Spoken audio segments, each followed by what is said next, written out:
We need to push on. Yeah, absolutely. How are you feeling? You okay? As we make the final descent towards the house, I can feel Phil shivering. After all this walking, all this talking, we are finally still.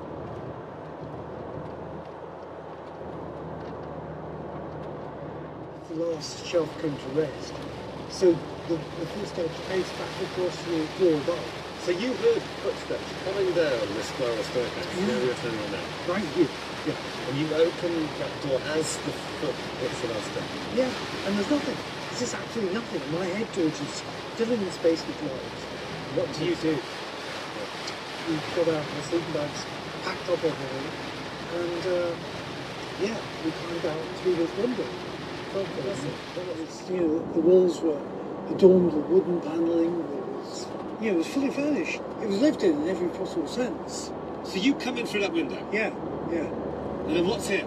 It's been rolled around the floor. And you've been up there and checked, you know Yeah, we've been in this entire building. We've gone around every room, every part of this building. Somehow We've had disappearing cottages and now reappearing cups. For George, I've got a feeling.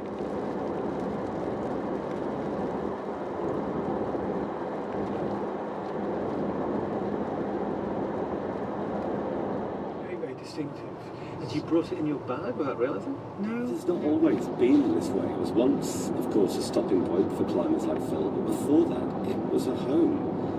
Could the answer to what Phil and others have experienced here lie in the history of the people? An aspect of this case I want you to know about. Phil, there were certain things that we didn't include in the first programmes about Louis Belt.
And they said this door handle started moving really, really rapidly.